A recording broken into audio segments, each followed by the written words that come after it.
Madame la présidente, madame la ministre, mes chers collègues, en liminaire à ce débat, à cette intervention, je remercie Max Brisson, son initiateur.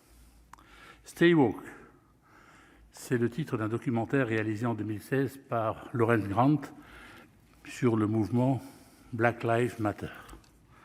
C'est devenu un mot d'ordre aux États-Unis pour tous ceux qui considèrent les sociétés occidentales comme structurellement racistes, mais aussi sexistes, islamophobes ou homophobes. Stay woke, donc, restez éveillés, restez vigilants. Soyez sur vos gardes, les discriminations sont partout. Nous les pratiquons sans le savoir, nous sommes coupables à notre insu. Tel est le mot d'ordre du wokisme, il nous renvoie à une faute que nous commettons sans même en avoir conscience. Littéralement, le wokisme renvoie d'abord à une faute d'orthographe. Dans la langue de Shakespeare, il aurait fallu dire « awoken » et non « woke ». Au commencement était l'erreur, déjà. On pourrait considérer que l'étymologie du signifiant est anecdotique, tant le signifié est problématique, j'en doute. J'en doute, car au fond se cache l'idée que la langue en soi est un mécanisme d'oppression et de discrimination. On court aujourd'hui le risque de ne pouvoir s'exprimer sans blesser quelqu'un. En France, nous subissons déjà les assauts de cette exégèse moralisatrice. Elle revêt de multiples visages et réprime toute forme d'expression. La censure frappe autant la langue du quotidien que le langage artistique. Concernant la langue du quotidien, cette censure s'appelle écriture inclusive. Ses promoteurs soutiennent que les règles de grammaire française constituent des mécanismes d'oppression à l'encontre de la gente féminine. Mais à la vérité, l'écriture inclusive exclut et discrimine. Elle oppose sans cesse les deux genres, sans jamais les accorder. Madame la ministre, nous le constatons tous les jours. Cette écriture inclusive se propage partout. Elle gagne même l'université, ses professeurs, ses élèves et son administration. Le ministre de l'Éducation nationale avait pourtant été clair sur ce sujet. Cette déformation du français n'a pas sa place dans notre administration. Elle ne l'a pas non plus, a fortiori, dans les lieux où se transmet le savoir. J'ai été à l'initiative d'un débat organisé sur ce thème, ici au Sénat, en mai dernier, et je me réjouis que le débat continue. Et j'en profite pour saluer l'initiative de ma collègue Pascale Gruny. Sa proposition de loi prolonge ainsi ses travaux. Nos discussions s'inscrivent donc dans une forme de continuité. Wokisme, écriture inclusive, ces dérives prospèrent. À l'université, elles y remettent en cause le véhicule du savoir, c'est-à-dire le langage en tant que tel.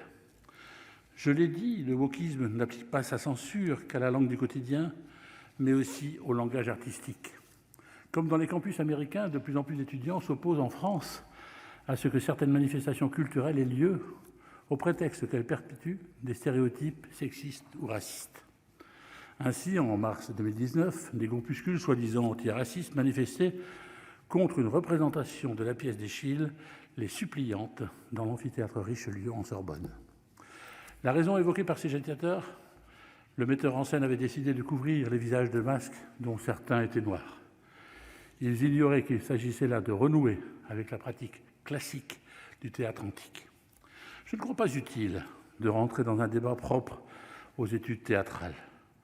Ce qu'il y a de choquant dans cet événement, comme dans bien d'autres survenus depuis, c'est que des groupuscules s'attribuent un rôle de censeur que personne ne leur a confié. Il faut le dire tout net, la culture doit rester libre de ses censures. Nous ne pouvons pas baisser la garde, nous devons au contraire explorer les voies d'action, qu'elles soient d'ordre législatif, réglementaire ou même culturel. Pour y mettre un terme, nous devons également mener la bataille sur le plan des idées.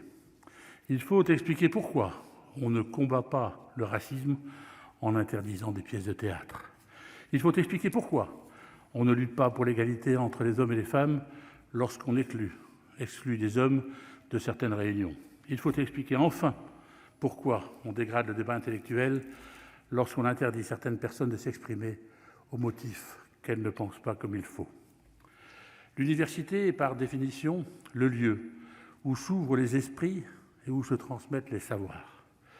Le wokisme n'y a pas sa place. L'enjeu est d'autant plus grave que pour les générations actuelles et futures, l'université pourrait donner à cette idéologie l'apparence d'une validation éthique et scientifique. Il en va de la préservation de notre langue et de notre culture. Merci.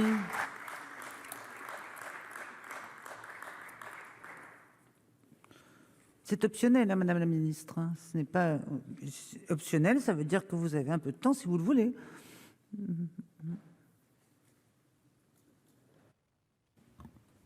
Merci Madame la Présidente. Mesdames, Messieurs les sénateurs, Monsieur le sénateur Décolle, vous avez mis en lumière un sujet important, celui de l'écriture inclusive et de ce point médian. La position du ministre Jean-Michel Blanquer, et vous l'avez rappelé, et de Frédérique Vidal ont été extrêmement claires. Il n'y a pas la place à cette écriture inclusive aujourd'hui dans nos universités au sein des établissements d'éducation, de l'éducation nationale. Pour une raison toute simple, ce n'est pas la grammaire française, ce n'est pas du français. Par contre, monsieur le sénateur, vous avez également parlé de la pièce de théâtre des suppliantes. Et nous sommes en accord total. Jamais dans notre pays, nous devrions nous accommoder de censure, de censeurs ou d'une moralité qui nous imposerait de nous priver de la grandeur de la culture française en particulier. Et pour cela, je sais que ça a été un enjeu important puisqu'il a créé du débat, mais elle a été rejouée en avril, en présence de Frédérique Vidal et à l'époque de Franck Riester, ministre de la Culture. Je vous remercie.